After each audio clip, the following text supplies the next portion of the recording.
treatment of women in the course of this country's history has led to many debates, strikes, women petitioning the government, and finally, the revolution of Title IX. Despite some negative reactions, including anger and confusion from some men, most people were ecstatic. Title IX reformed history by changing the overall image of women, the way women were treated, the way women acted, and the activities women took part in during their lives. Patsy Mink was the first woman of color in Congress and was from Hawaii. Not only was Patsy Mink a significant figure to Title IX, but before the law was known as Title IX, it was known as the Patsy T. Mink Equal Opportunity in Education Act. The Higher Education Act was passed in 1965, and Title IX was an amendment to the Act in 1972. 27 years earlier, World War II was at an end. When men left for the war, they left many job openings, which women then filled for less pay. But when the men came back from the war, women were fired and men received their old jobs back. Other main precursors that contributed to the passing of Title IX included the Equal Rights Amendment, the Civil Rights Act of 1964, and Congresswoman Shirley Chisholm's speech called Equal Rights for Women.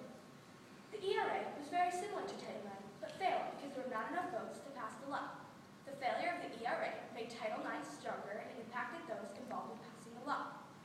The Civil Rights Act of 1964 was originally intended to end segregation based on race. It also helped the women's rights movement when the word sex was added to the law. Shirley Chisholm, who supported and impacted Title IX, gave a speech in the House of Representatives in 1969. Her words had tremendous effect.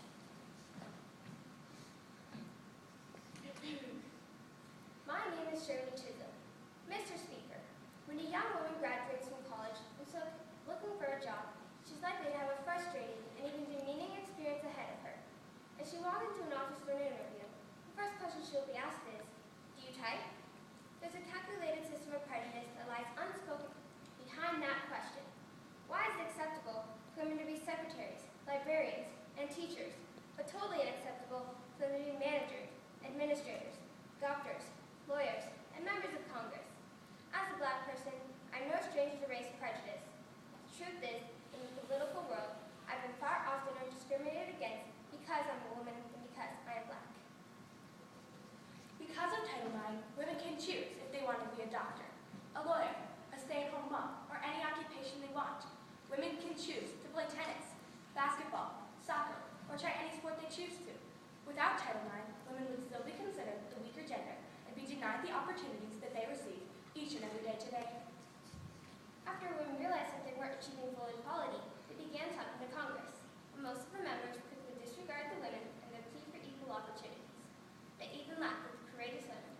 An event that impacted Title IX was the protest against the Miss America beauty pageant in 1968.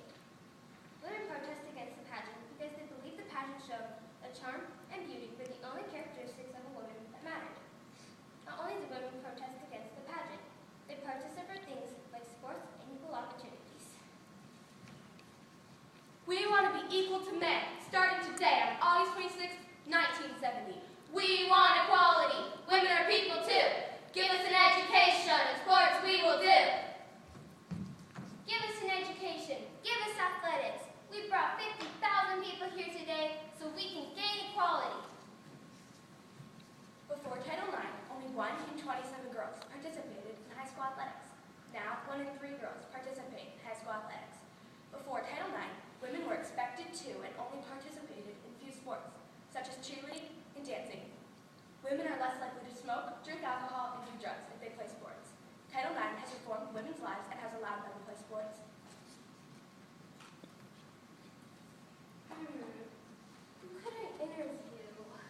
Well, there is the Battle of the Sexes with Billie Jean King and Bobby Riggs coming up. I wonder if either of them would ever come around here. If Billie Jean King won, it would change everything. Who could I interview? Bobby Riggs! Bobby Riggs! I have a few questions.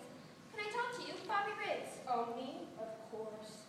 Bobby Riggs, how do you feel about the Battle of the Sexes against Billie Jean King coming up? And how do you feel about women in athletics? And have you been practicing? Well, I'm going to be honest with you. I think that if a woman wants to get in the headlines, she should have quintuplets, not challenge a pro at his own game. I could beat Mrs. King any day. Okay, thank you for your time. Yeah, make sure it's on the front page.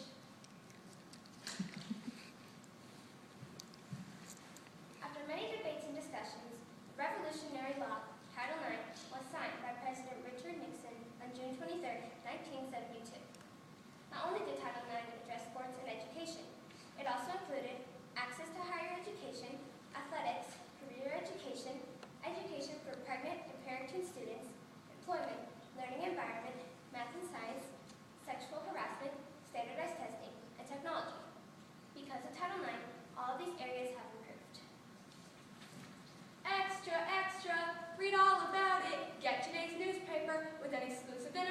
Bobby Riggs.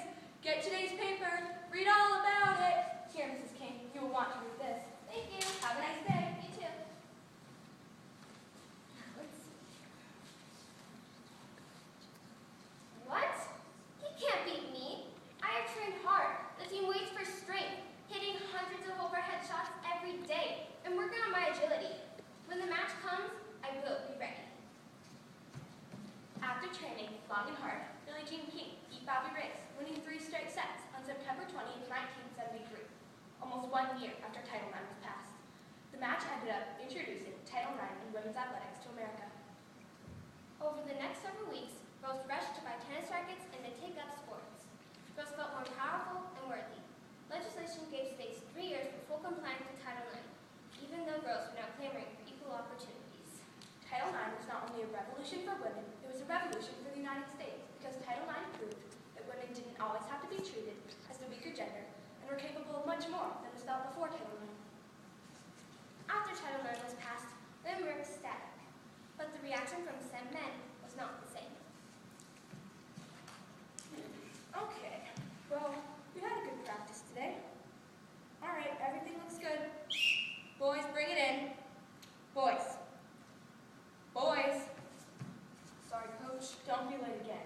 As I was saying, we have something to talk about. We have to split our funds with women's athletics because of the new law, Title IX. We have to reevaluate tryouts for every sport and activity because women are now required of the same opportunities as us men. What? This is an abomination. Girls shouldn't be allowed on this team, much less go to school. Coach, do something. Sorry, son. It's the law, and we all have to follow it. Wow, this sucks. If only girls would just stay at home and cook. As you can see, the reactions from some men were not good. Even though Title IX took 3 years to regulate through schools in the United States, it still had a dramatic effect. The impact of Title IX was truly incredible. Not only did women receive more scholarships, they also can get better jobs and can choose their futures. Before Title IX, only 32,000 women were in intercollegiate teams. Now, that number is over 150,000. Now, women can own a business, be a CEO, hold authority, and be on a professional sports league. Title IX influenced the decisions women make in their lives and the things they strive for. Even today, there is still a problem with sex discrimination all over the country. For example, in the Evergreen Public School District in Vancouver, Washington, there was a lawsuit just this year against the district because of a violation of Title IX. A voluntary resolution agreement was put in place to be followed by 2013. But even though some schools are still not compliant with Title IX, the law has managed to reform women's lives all over the country. No person in the United States shall, on the basis of sex, be excluded from participation in, be denied the benefits of, or be subjected to discrimination under any education program or activity receiving federal financial assistance. This is the law that changed the lives of women throughout the United States of America and moved us closer to full equality. We made a change, Title IX. The revolution that moved us one step closer to true equality. Thank you.